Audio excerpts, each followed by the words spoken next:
So early yesterday morning, about 9 a.m., the Providence Police Department becomes aware via a broadcast that a marked Rhode Island State Police vehicle had been stolen and the vehicle contained a firearm. The suspect who had stolen the vehicle had been under arrest, and his name is Donald Morgan, born in 1982. Shortly thereafter, we recover that vehicle in the Elmwood section in the city of Providence off of Potters Avenue on Vineyard Street by Mash Park Street. The vehicle is recovered unoccupied. The firearm is inside the vehicle. No one is apprehended.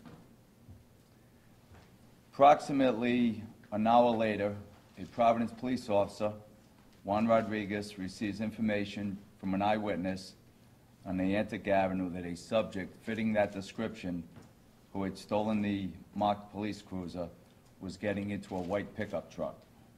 He broadcast this information over Channel 1. Shortly thereafter, a few white pickup trucks are stopped in this city of Providence and released immediately, eliminating them as suspect vehicles.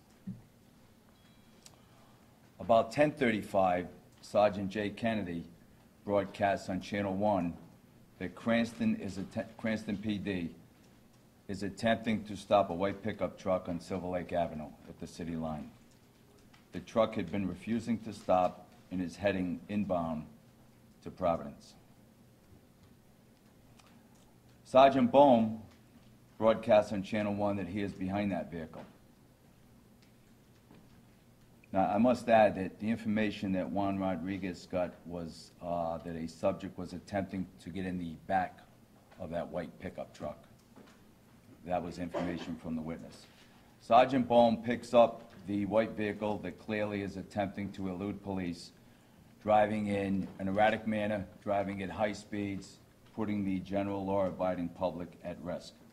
The vehicle is driven onto Route 10 North, the full length of Route 10 North, traveling left and right on all the lanes and driving in a very aggressive manner. In the Ford pickup truck, it weighs about 5,000 pounds.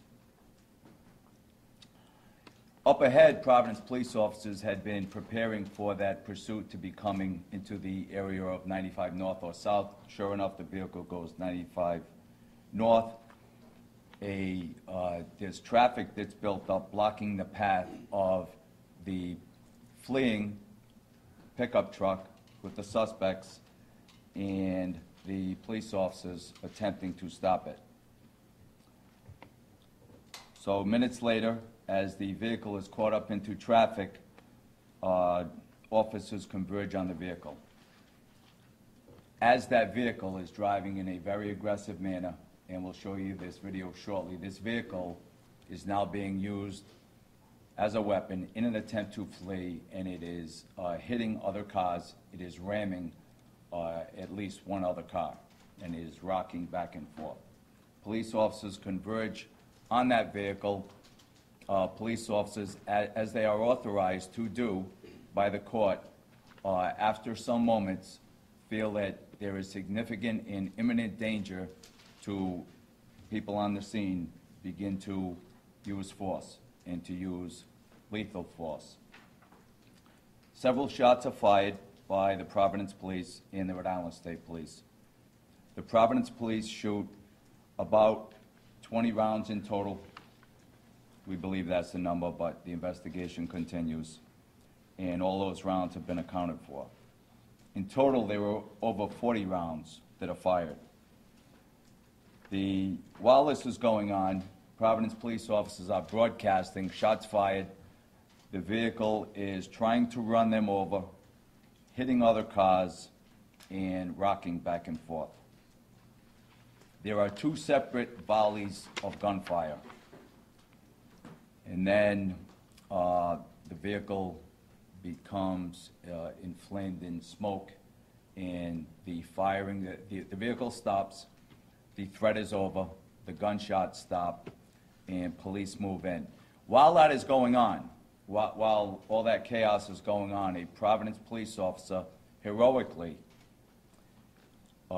gets into the vehicle, Ivan Tavares gets into the vehicle, on the outside of the vehicle of the female who had been rammed by that fleeing vehicle.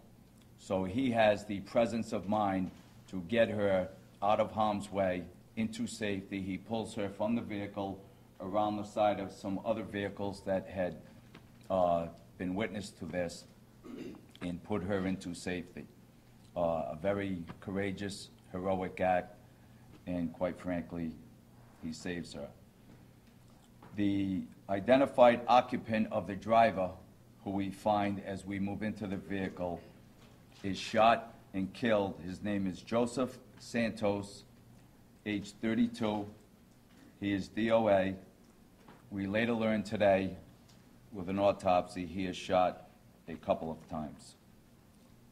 The female in the vehicle, identified as Christine Demers, is shot as well and is presently at Rhode Island Hospital. At this point, the investigation is full steam on scene. We're recovering casings, we're interviewing officers, we're trying to ascertain what video is available, be it body-worn camera, be it cell phone footage, and as the media and the public saw, there were several pieces of cell phone video that was put out in the media. We also have some footage from a body-worn camera, and we also have footage from the DOT cameras.